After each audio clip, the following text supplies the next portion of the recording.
media platforms is at Popalicious. I am your host, Crystal Salinas McKinnon. My family has been in Asheville for almost 20 years, and I'm currently completing my master's degree in Peace and Conflict Studies at the University of North Carolina, Greensboro.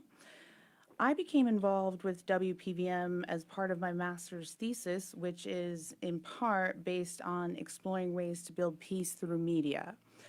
Tonight, I'm delighted to be doing my first interview and the first of WPVM's political candidate interviews of the upcoming election cycle with NC 11 congressional candidate Bo Hess. This is also the first political interview we've been able to conduct in studio since the pandemic, as we all have the pleasure of being fully vaccinated. And so that is very exciting. I've known Bo as a member of the community for many years, and as I'm sure many of you in Asheville have as well. And so I'm very excited to hear about his platforms and his views on some key issues. And I'd also like to invite listeners to post questions for Bo in the live feed on Facebook. So welcome, Bo. It's great to have you. Thank you. It's good to be here. Before I begin asking you questions, would you like to speak on what inspired you to run for Congress? Yes. So I think the number one thing is not being heard, understanding that there were great ideas, letters being written, and that no one was writing me back. No one was paying attention. Things in our community were escalating. And I kept hearing from people, well, you need to have the political will. You need to donate to this politician's campaign. And so I decided that I would be that political will and I would just go ahead and step up to the plate. I'm a licensed clinical social worker. I'm a therapist by trade. So my job every day is to listen to people and to make concrete, practical solutions that make their lives better. I've never once asked if any of my patients have an R or D or I beside their name. I work for them all and proud to work for them. And I think that we need some people in Congress that are everyday people who are not rich, who don't have a lot of money, but who understand how legislation affects the everyday person so that when we're voting on legislation or introducing legislation, we understand what the everyday person is going through. Okay, absolutely. That makes sense. So, any candidate that's taking on the incumbent Madison Cawthorn is facing an uphill battle. I know that in the really great campaign launch video you did with Aisha Adams, which Yes, thank you. people can view on your campaign's Facebook page, I believe, Yes, that you're very focused on the idea of representing all of WNC and not just a particular constituency, which ties back into what you were saying about as you're serving your patients. You're not evaluating what political party they participate in. So, what is your strategy for reaching the people of Western North Carolina, particularly those in more rural or historically Republican areas? doing more listening, hopefully, than speaking. You know, I want to know what is on everyone's minds. I want to know what is concerning you. I want to understand what we can do to make your life better. You know, I want to make sure that Western North Carolina is not left out of the next generation of jobs, that Western North Carolina is at the forefront. You know, Crystal, we have the most talented, hardest working people here in Western North Carolina, and there's no reason why we can't have opportunity right here. So, also, every part of Western North Carolina knows me from Avery County, Graham County, Madison County, Mitchell County, Buncombe County. And I've worked all over and with the families and the people of Western North Carolina. So I think also just capitalizing on that trust and rapport, and then just building trust, building rapport, doing interviews like this where people can get to know me and know my stances and understand that I am the one to take on Madison Cawthorn in 2022. So, are you relying on increasing voter turnout, or are you more focused on trying to capture part of the Cawthorn vote? Both? If so, how? Increasing voter turnout, no matter for what party, is always important, right? That is a big piece that I believe in. The primary strategy is a little bit different than the general election. Right now, what we need people to do is sign up on our platforms, donate to our campaign, and we really need to build that capacity so that we go up against the kind of establishment politicians who they are going to run as a primary. But, you know, ultimately, we need to get more people out to the polls, but also really bring in some of those moderates, bring in some of those disillusioned Republicans, sensible Republicans. And that's the thing, Republicans are not horrible or bad people. Republicans are great people. Independents are great people. But that's not who the opposition is. You know, he's not a Republican. And so I think that we will be able to, and I've actually heard from a few Republicans that have said, hey, we like what you're doing, we like the message, we're watching you. That's great. Interesting to hear. So, I guess let's kind of dig into the meat here of your campaign. Again, from your Yeah, I'm not going to cancel me. again from your interview with Aisha, I learned that there are three main pillars of your campaign, which are safety, wages, and healthcare. So I thought let's start out with wages. I know also based on that interview that you have, I believe, and correct me if I'm wrong, a systems-based approach to problem solving. Yes. In other words, you seem big on not missing the forest for the trees. Yes. And I've noticed that theme throughout your interviews and all of the campaign materials that I have reviewed of yours. Can you, based on that, can you expound on your approach to raising wages for the folks of WNC and Americans in general? Yes. So I think it's important kind of like to make practical solutions that we can implement in the moment while also having our bigger aspirations and goals in mind. No doubt, $15 is not even enough to sustain, especially in a place like Asheville. The issue is that we have a lot of small businesses in Asheville that if we were to just make a blanket living wage or a minimum wage of $15, that may put some of those small businesses under. I want to certainly help more small businesses thrive and establish themselves. So what I feel like we can do is make nuanced policy and create a structure within the tax system that provides the $15 minimum wage, but doesn't throw that small business under until they get to an established, employee capacity point or profit margin. Again, that would be something that, our tax law, look at how difficult it is. This is not going to be a difficult proposal. We can get relief to the American worker, and especially the American worker who's working for places like Amazon or Walmart, who are making $10 an hour, who are purposely not being worked 40 hours so they don't get their health benefits, who are working, odd hours and odd shifts that constantly change so they can't be there with their family. Who are urinating in bottles? Right, and then the bosses are walking away with literally millions of dollars in bonuses. So there is a way to do it. Do we need economic justice? Absolutely. I'm a trained social worker, and one of the first things that we realize is that there is no other form of justice until there is economic justice. Right. And which as I said, I absolutely agree. Um, what do you think though? What would you say to people who say, okay, well, uh, I'm a teacher and I only make, or actually, I'm not even going to speculate on that. This one I know for a fact. I'm a police officer who risks my life every day and I make $18 and 30 some cents an hour.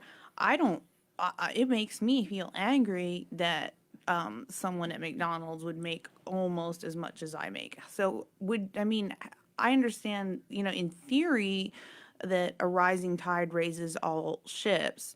But I mean, how do you see that actually playing out? And, how do we get over those like bumps in the road as we kind of try to raise the wages overall industry and like, up to a certain economic status point so that you don't have people like, in other words, the difference between a surviving wage and a thriving wage and a wage that's appropriate for one's skill set. We tend to think of things in scarcity. And so if some other group is getting something, that takes something away from me or some other group. And I think what's important here is exactly what you said.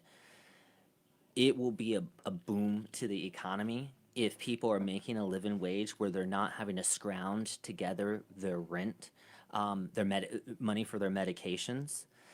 And so ideally, the police officer, the social worker, the doctor, the trash guy, the nurse would all experience a raise in wages. The money is there. That's not the issue. The issue is who the money is funneling towards. I mean, we can even talk about credit scores when we talk about economic justice.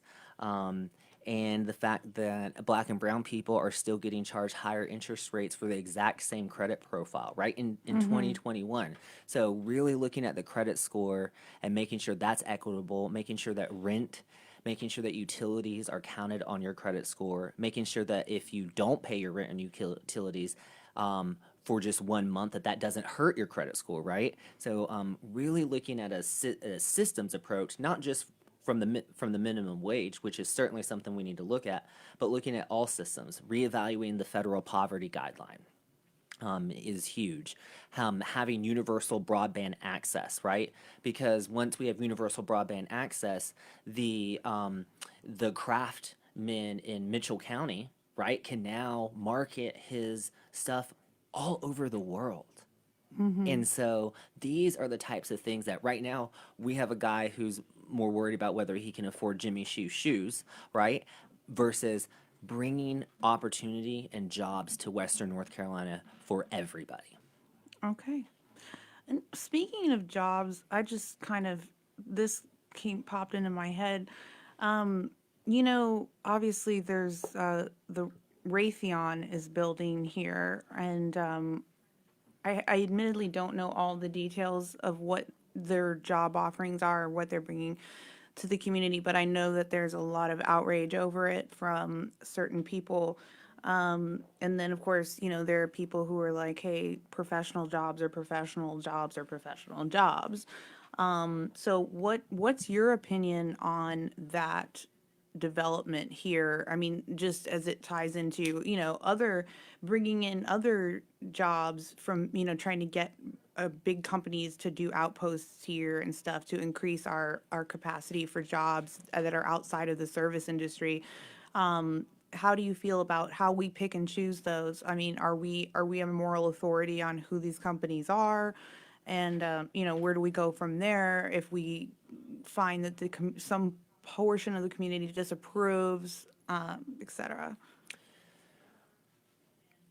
You can't please everybody, right? I think bringing jobs to the area is essential, 100%. My issue with the Rayathon deal was the commissioner's essentially corporate subsidies and welfare and tax breaks. If we are going to bring, negotiating with them smartly, sure. But if we're going to bring jobs to the area, it needs to bring in also other benefits. There need to be other things that they're able to fund for the community. And that's what I'll say about that. What do you think about the labor shortage that we're experiencing here? And I mean, it's not specific to Western North Carolina, but it's affecting us, at least as much as anybody else, particularly here in Buncombe County, where we rely heavily on tourism. Yeah.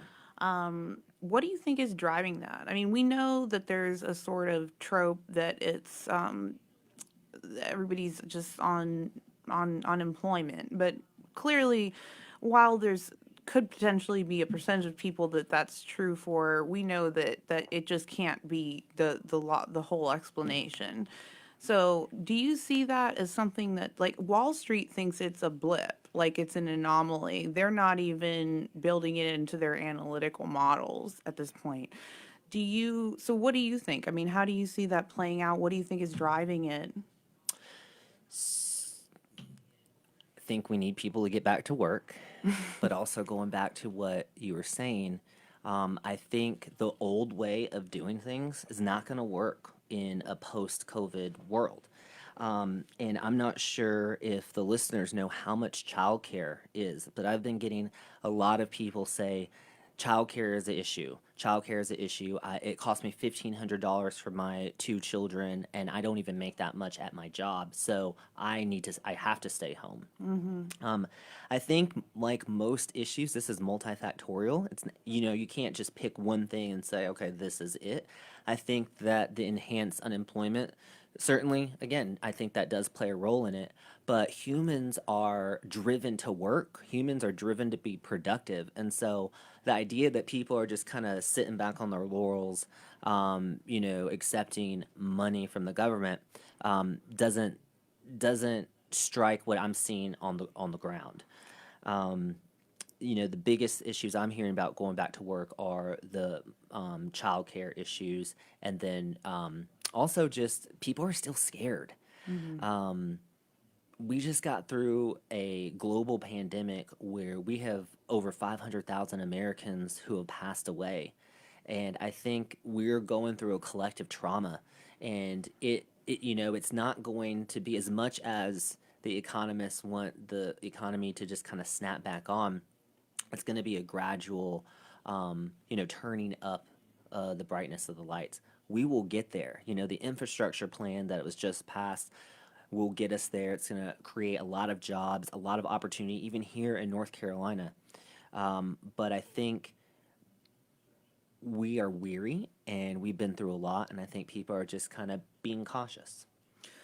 Yeah, I think it makes sense to point out, as you did, that, while the unemployment may play a factor, it's not the factor for all but perhaps a minority of people. Most people, they may be taking advantage of it, but it's because of some other underlying concern that they have, such as childcare, health, fear, psychological trauma, etc.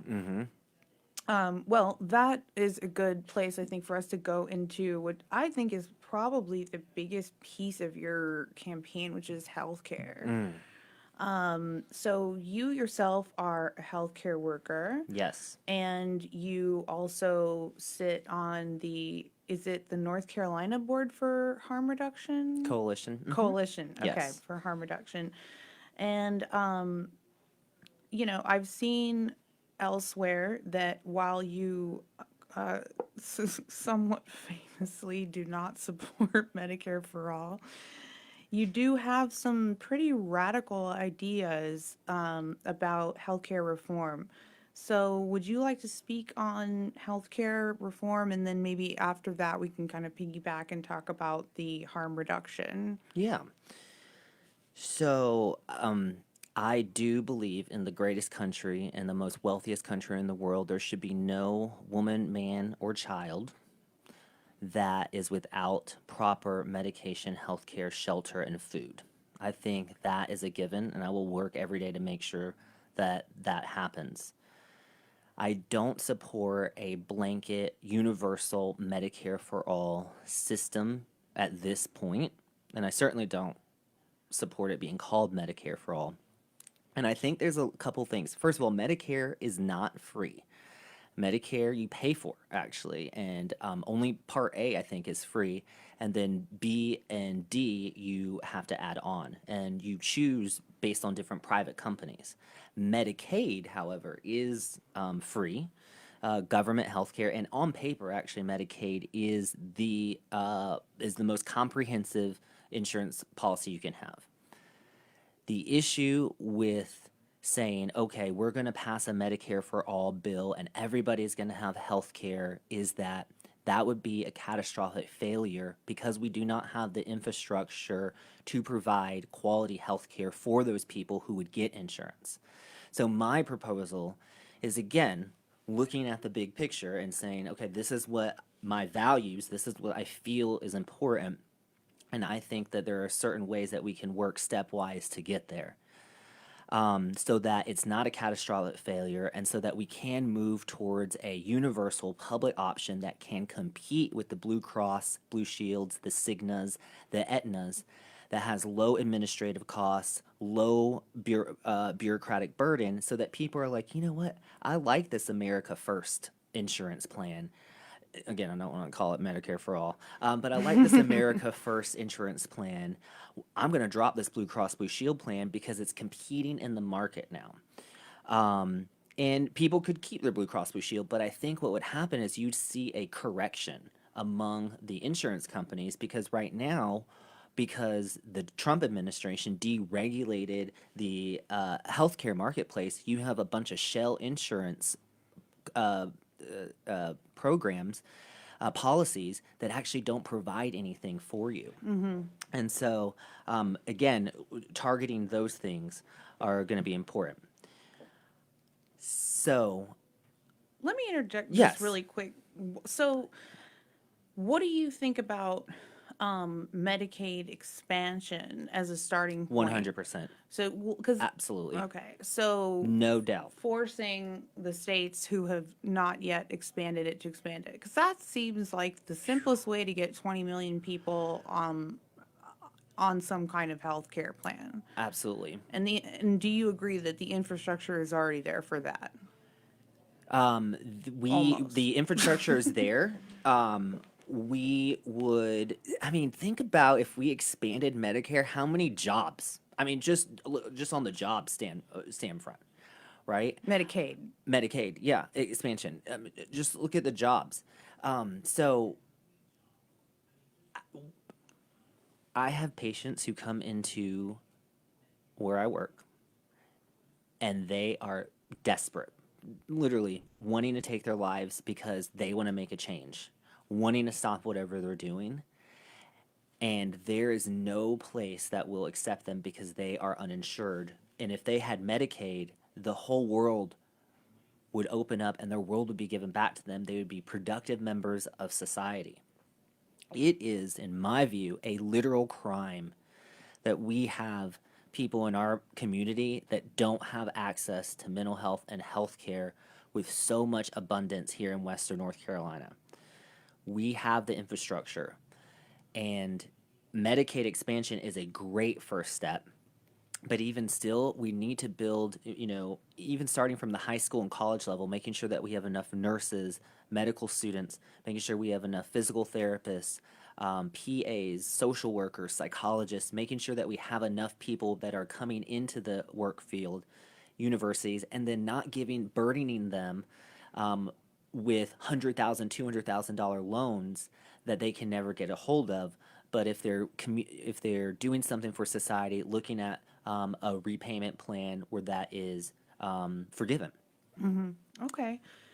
So, I mean, I know you don't like the term Medicare for all, so let's just, I don't know, let's just, when we call it that, we just mean having a public option. Okay. And I'd also like to point out to anyone who doesn't realize this, even in countries like the UK, Northern Europe, the Nordic countries that are all hailed for their public health care, that they still have private insurance companies there for people who choose that. And let me say this too. the number one thing I hear from people is like, oh, I don't want to be, I don't want them choosing what I do or like what healthcare I choose. So this is a fact. The insurance companies are already choosing what you do, what doctors you can go to, right? That's the whole point. And then the other thing is, oh, well, if I wanted this surgery, it would be weeks to get. Or Okay. months or years. Try right now. Try right now and just call any specialist. Everyone listening, call right now and call any surgeon and say, when's the soonest you can get me in? Guarantee you it's going to be 6 weeks or more. Okay. So the system we have right now, I give it to you, is not working. Okay. And we can build a better system that provides care, quality, timely care that's better than Canada. We don't even need it. We don't need Canada to be that is better than all of these places because we are the greatest, and I truly believe that.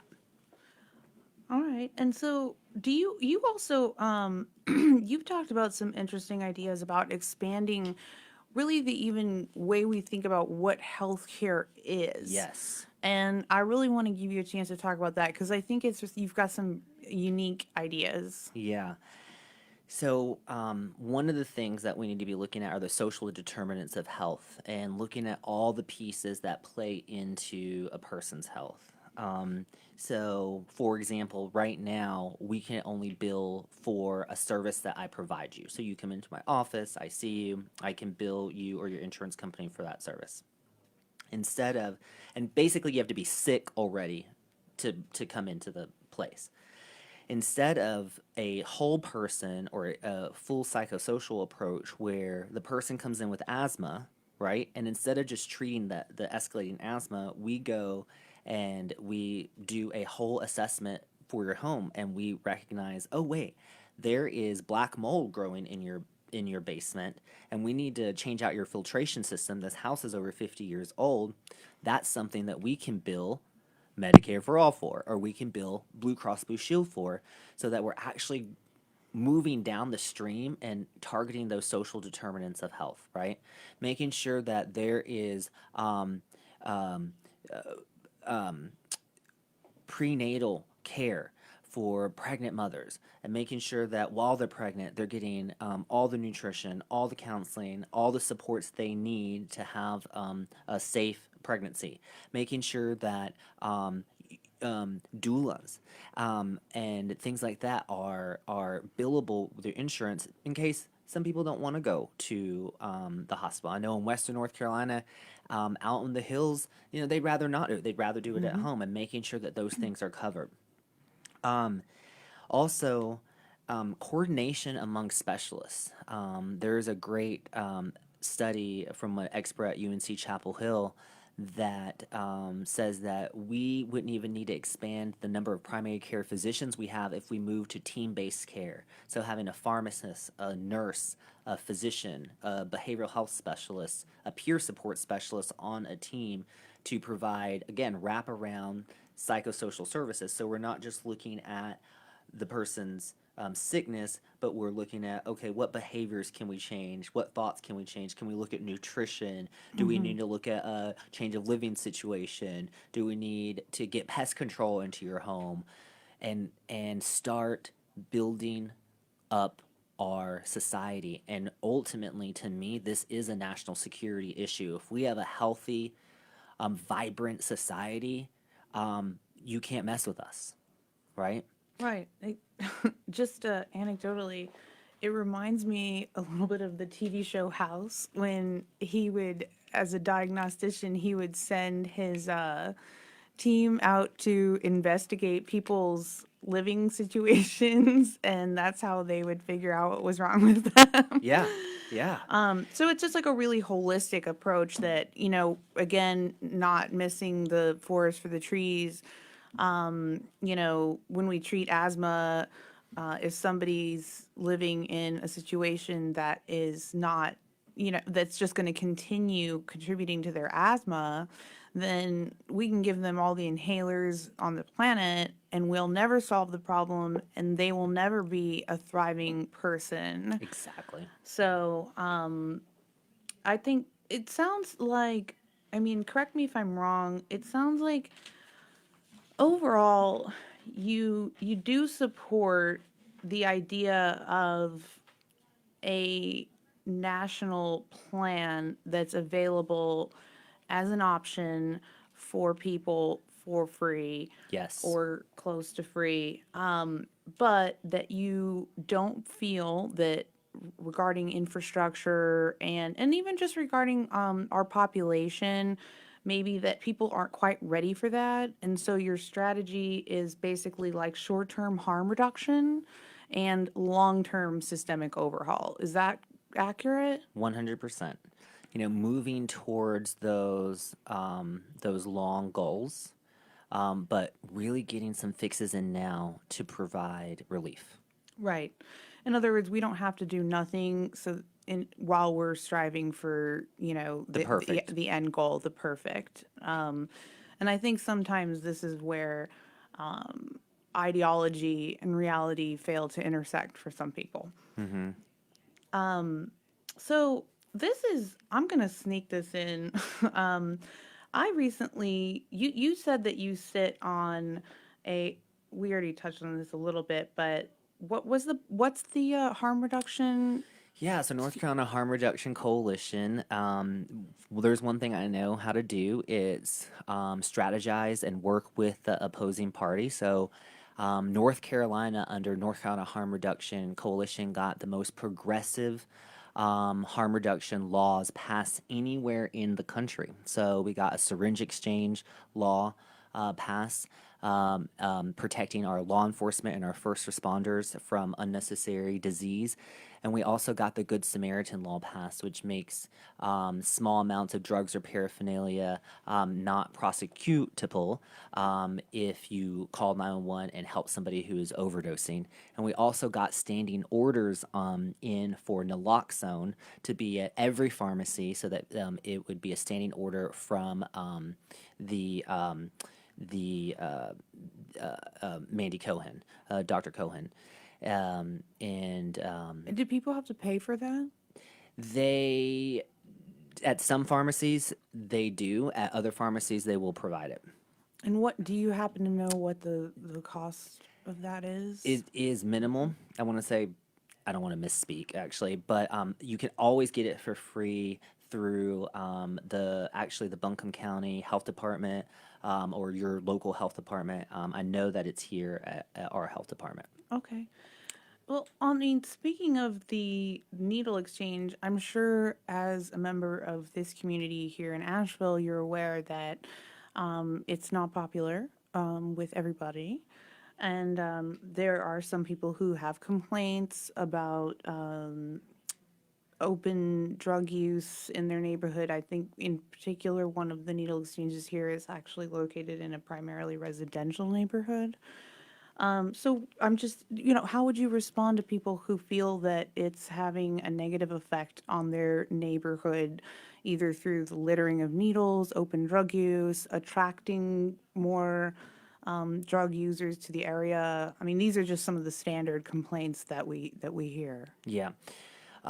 Certainly, it's a huge issue. The addiction issue, the homelessness issue is such a huge issue. And that is why I'm different than some of my opponents running in this race. I've been not maybe putting out nice statements when things are already popular, but I've actually been working on the ground with all these issues, trying to organize, provide services, advocate for. The syringe exchange thing is, if people don't want them in their neighborhood, I would certainly encourage them to organize around that and see, what they could do to move them along. It seems odd that a syringe exchange would be in a primarily residential neighborhood. What we did as far as North Carolina Harm Reduction Coalition was make them legal because they were operating typically underground before the law. And let me talk a little bit about why syringe exchange is so important. So syringe exchange actually lowers Hep C, HIV. Syringe exchange actually keeps people who are involved with the syringe exchange program are 5 times more likely to enter treatment and actually exit the cycle of addiction than people who are not involved in a syringe exchange program. So this is where I understand where people's frustrations are. And that's why, if you are frustrated with the way that our community is going, then maybe we shouldn't give some of the opponents a promotion, and we should look at other more innovative ideas so that we're speaking for all the community. We need safe neighborhoods. We need even safe injection sites, right? So that people aren't in open public parks. We need to give back humanity to people, right? That's how people change. People don't change by ignoring them on the street or by treating them like criminals or making them feel even more shameful. In fact, the data says that when you make people ashamed and feel shameful, they dig in to what they're doing and what they're feeling. So the trick is empathize and validate both. Absolutely, we need Hep C, HIV, and we need our law enforcement officers protected from dirty needles on one hand, right? And we also need safe and clean neighborhoods for our children and our families on the other hand. And those are things that aren't exclusive to each other, and we can both take care of both those groups of people and move forward in a way of dignity. Okay. So on the subject of harm reduction, and I'm going to kind of sneak this in because I recorded, it has not aired yet, but I recorded a roundtable discussion about this set of laws called FOSTA SESTA that are anti-sex trafficking laws. They Yes. both passed overwhelmingly in Congress. And so my roundtable was about unintended consequences that they've had. And we talked a little bit about this beforehand, so I think you kind of know where I'm going. Basically, through this roundtable discussion, which involved actual sex workers practicing anti-sex trafficking, case manager, we had a clinical psychologist, and we kind of came to the conclusion that it's not that it is unintentionally harming the consensual sex trade. And when you take into consideration the fact that the sex services industry in this country is a multi-billion-dollar industry, yet these people are not protected by any kind of laws, labor laws of any sort. And then on top of that, they're being sort of indirectly targeted by anti-sex trafficking laws, which some people also say inhibit the ability to catch sex traffickers because it pushes everything more into the shadows. That is accurate. So I wanted to know, what is your opinion on that? If you were elected, would you support a review or an overhauling of those two laws? And would you consider legalization of sex work as a form of harm reduction? So I I love this question. Thank you. So let's take it back. I mean, I'm finishing a degree in public health right now, master's in public health from UNC Chapel Hill, and I don't know if you remember during the Obama administration, there were some Secret Service agents that got in trouble because they had gone out for a night of fun and brought some ladies back and didn't pay them. And they went to the police. And because in the country that they were in, they have a system and they have a structure for recourse. So the police came knocking on the door and it became a scandal here in the United States. I 100% believe that children, women, domestic laborers need to be protected from criminal gangs and sex traffickers. One of the things that I also have done for many years is work as an advocate for a regional sexual assault agency here in Western North Carolina. So I have shown up at 3 a.m. with that lady while she's getting the sexual assault nurse examiner exam done, walked her through that process, sat with males and females through that trauma. So I've seen firsthand what you know this can bring. One thing that I want to get across to Western North Carolina is that I am wanting to be a representative that does not legislate your personal decisions and what you do consensually, whether that be smoke weed, whether that, whatever, exercise, be a vegan, eat nothing but red meat. I am going to be looking at making people's lives better, not legislating things that I may have or that other people may have moral issue with or umbrage with. I do think that those laws did create unintended consequences. One of the things that I've consulted law enforcement with is sexual predators and actually catching sexual predators using techniques, using ways that will lower their inhibitions. When you get sexually aroused, actually part of your prefrontal cortex kind of goes offline. And so that's why a lot of law enforcement officers will say, well, that just seems so obvious, they're going to know it's fake. And I say, no, it's not, because their prefrontal cortex is halfway offline because they're so aroused, right? So that is something that I'm not going to say, let's repeal that, because I think I would need to look at the data and just see what, did it have its intended consequence, even if there was collateral damage in some way. One thing that is important for sex workers, and this does, is that making sure that they have, they're some of the most targeted people as far as violent crimes. And then also, it helps everybody be healthier if people have access to healthcare and testing.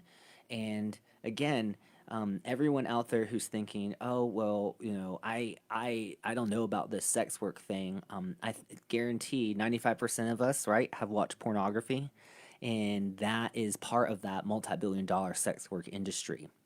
And even in that industry, there are horrific sex trafficking stories of rapes caught on. So I don't think this is, for me anyway, this is not something where I can say, oh, I support a repeal, because especially in the past 4 years, we've seen violence against women escalate, and I just don't want to do anything to put people, children especially, at risk. Would you? I'm excited to see how they twist all of that. Okay, let me just ask you one last question on that, though. Would you consider bringing actual consensual sex workers into a conversation Yes. about it? Because that is one of the things that I've really noticed, is that they are left out of that conversation. It's like the equivalent of when you see a bunch of old white men standing behind the president signing a bill about women's rights. Yes. I want to hear from them 100%. I want to hear from everybody, and one of the things both in social work and public health is you can't make any intervention or law without talking to the people who it affects. Right. And so, yeah, I'm open to a conversation because I want to learn. I want to listen. Right. I don't have all the answers. There's things that I don't even know I don't know, right? Because I need people to let me know what's on their mind so that we can start developing a policy and strategy for advocacy around that issue. I'm willing to bring up all the issues that people have as your representative, but I just need to know what's on your mind. Right. So it sounds like to me, and this is bringing up one of my favorite words, that you're very against paternalism. Oh, yes. Absolutely. So you're not coming in here hot with an ideology that you plan to impose on the people of Western North Carolina, whether they want it or not. No, Okay. quite the opposite. I want them to tell me what they need, right? Right. And I want to work for them in Congress. Right. All right, great. Let's then move on to your last of the three pillars, which is safety, which I'm also lumping in security. There's a lot there. Oh, yeah. But it first, just most obviously, I think, in as far as timeliness, brings to mind issues of policing in America. as you obviously know, there is a greater scrutiny than ever before on police. Yes. And it's created also a lot of division among the population as well, because people have all different takes on what's going on, and it's just creating a lot of conflict. And I know that you've actually done some training with police, Yes. so I was curious if you could talk about that, and then after that, just tell us about how you envision the future of policing. Yeah.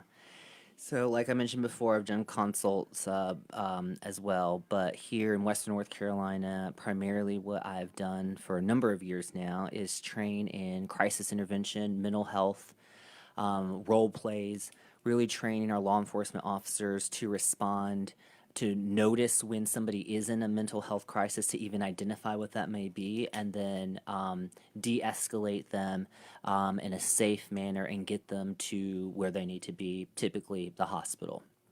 I love that work.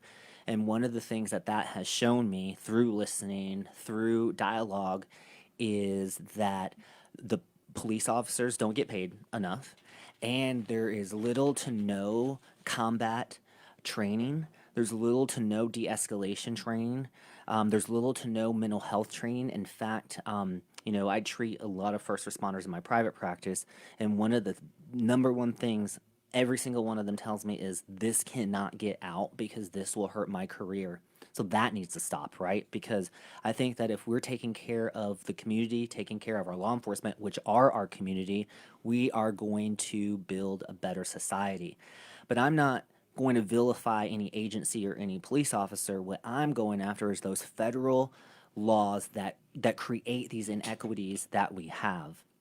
Getting rid of the Controlled Substance Act, for example, fully legalizing cannabis, for example, making sure that police officers have hand-to-hand combat training, and that we're not taking away lethal, non-lethal means to them. What I've seen around the country is knee-jerk reactions and really stripping resources and things from law enforcement to use. The issue with that is that when you take away a non-lethal means of bringing someone into control, you get that much closer to a fist. You get that much closer to a taser, or you get that much closer to a gun.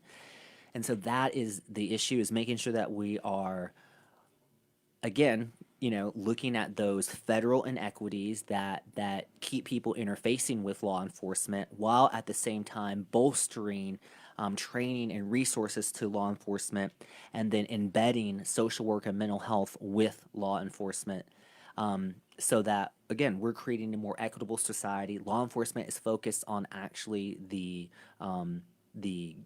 guns, the violence, the sex traffickers, the things that law enforcement really needs to be focused on.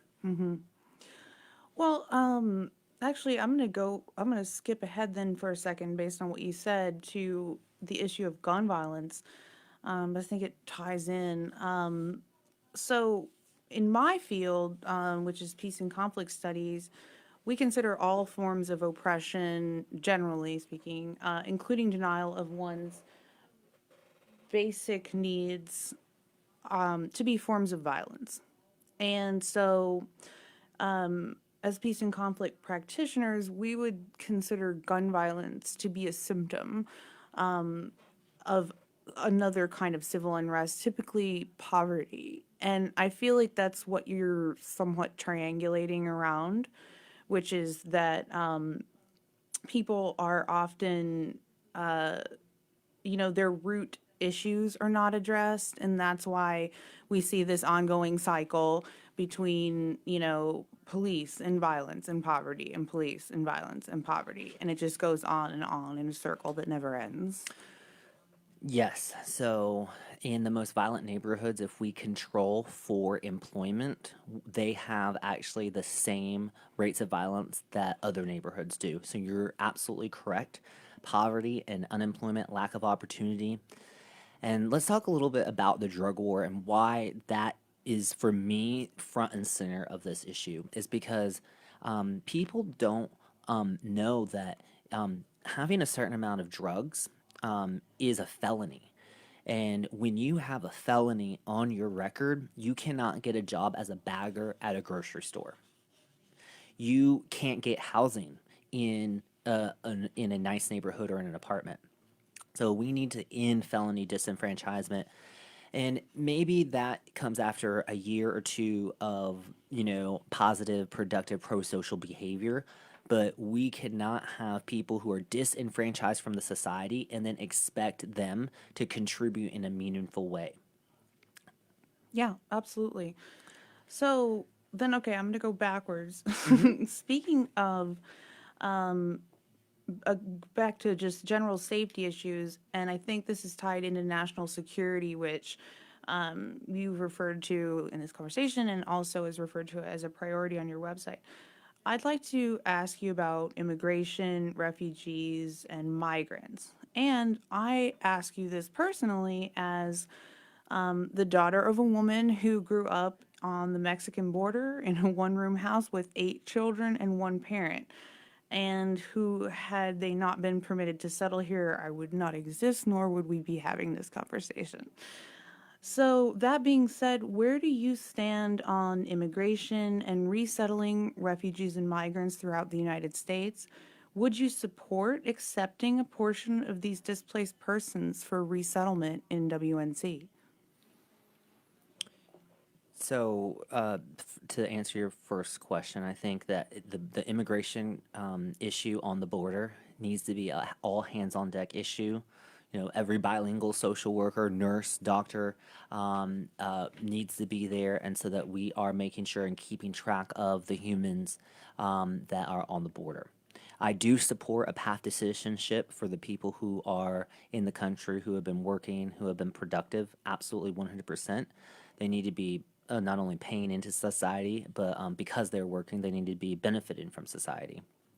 Um, I do support, and we do have the infrastructure to accept refugees. Our refugee acceptance, I think, lowered by a huge amount. One of my great friends who was in my MPH program with me at Chapel Hill actually works at one of these refugee camps, and I hear a lot of stories from him about the struggles that they deal with. So I absolutely would support bringing them in a measured way. And again, wrapping them with services, making sure that they are that we're keeping extremism out, and making sure that people are being productive in society, just like an American citizen. All right. And one of oh, I know. Okay, I had another question about gun violence. Yeah. So going back to gun violence, Mm, how this is fun. would just bouncing around? How would you address the issue of gun violence, as we were just talking about a few minutes ago, Yeah. with while also protecting Second Amendment rights, which I think is another focal point for you? I'm huge in the Constitution. I'm huge. I'm not cancel culture, Bo. I feel like the more voices, actually, the better. We don't need to be pushing extreme voices into the dark corners of the web or of the world. I want to make sure that everybody has access, if they want to a legal firearm, and that they can protect themselves and their family. I think that's important. But I also think that there can be some common sense legislation and policy that we can in place that does not impose a burden on citizens exercising their Second Amendment right. For example, we need to digitize our gun records. The NRA has lobbied lawmakers for years and years and years, and we have no searchable gun records. We need to add more inspectors and add badges to these inspectors and get them out and inspecting these gun dealers. We understand that about 70% of guns recovered come from 55% of gun shows. So we have some or gun dealers. So we have some bad actors that are continuing to operate, and we need to get a hold on that. We need to look at red flag laws and making sure that that there are harsh penalties for red flag laws if done arbitrarily, and then also that they are time limited, and that a social worker, a psychologist, or a physician, along with a law enforcement member on that team, can reevaluate them, let's say every 30 days, to figure out if they can be restored their Second Amendment rights. I think we need to be conducting inventories at gun dealers. Right now, the NRA, again, has lobbied lawmakers to make the policy and regulation we have toothless. So we already have the infrastructure for some great legislation that does not put undue burden on citizens exercising their Second Amendment right. Okay. And then now we've only got a couple minutes left, so I'm going to ask you really quickly, because we Yes. haven't touched on any international type of issues. You say you're pro-military, so again, quickly, what do you mean by that? And then regarding international issues, especially I guess as it pertains to the military, do you consider yourself an America First isolationist, a globalist, an interventionist? In other words, do you think that we should try to regain our status as the quote moral authority of the world, or should we keep our focus more internally? My dad is retired Air Force. I grew up on Air Force bases, moved every year and a half from base to base. You know, I believe in not fighting wars for the rich. I believe in keeping our soldiers strategically in the places that they need to be. I am not an interventionist. I'm not certainly a globalist, but I do think that geopolitically and strategically, we have to have our military in places to keep China and Russia, and to a certain extent, by extension, North Korea, in line. What I do believe, though, is that we need to be self-sufficient. I think if there's anything that this pandemic taught me, was that if we have another pandemic, we're in big trouble. So we need to be building up a global infrastructure, like a global immune system, much like our body's immune system, that takes into account AI technology, that takes into account real-time medical and hospital records, that takes into account microbes in the air and on surfaces, and that can feed this so that we can pinpoint the next outbreak, and just like our immune system, go to it immediately. We need to be able to provide all of our food, so research and development in food and sustainable ways of agriculture, in even growing meat in labs and things like this. These are things that I really want to look at, especially when we start looking at environmental things and greenhouse gases. There's going to be a time when these big, huge factory farms are not going to be serving even the huge, big factory farmers. And so we need to be providing infrastructure of, okay, what are these next steps so that people aren't left out of the economy of the 21st century? So yeah, building our infrastructure here, making sure we have medical supplies. We don't need to be relying on China for anything that is of vital importance, like bullets or anything medical supplies. We need to be developing those with our allies and here in America. All right. And then I'm going to do a very, very fast rapid fire, and then we have about 1 minute left. Okay. And these are just quick yes or no questions. A couple of them you've already answered. Okay. So, death penalty. Yes No. or no? No. Trans women in sports. Ooh, so Too much for a rapid fire? that's too much for a rapid fire. Okay. And because there's a lot in there, and as a social worker and as a therapist, that's a great topic that we can Okay, expand on yeah. in another time. Okay, great. The mentholated cigarette ban. No. Free community college. Yes. Student loan forgiveness. Yes. Legalization of marijuana, you already hit on. Yes. And then also making sure that businesses' license are given in an equitable way to people who have been charged with cannabis possession or selling, and minorities and women. All right. And abortion remaining legal and accessible. Yes. Okay. All right. Great. Well, once again, you've been listening to WPVM 103.7 on your dial and globally at WPVMFM.org. Thank you so much to NC11 congressional candidate Bo Hess for joining us this evening to share his platform with the community. Thank you, Crystal. It was a great pleasure and so fun to finally be live in the studio. If you wish, you may find more information about Bo Hess on the Facebook page, Bo Hess for U.S. Congress, or Bo's website, bohessforuscongress.com. Don't forget that you can view this broadcast archived on WPVM's website, Facebook page, as well as the Bo Hess for U.S. Congress Facebook page. Thank you for joining us this evening, and don't forget to keep an eye out for future candidate interviews on WPVM.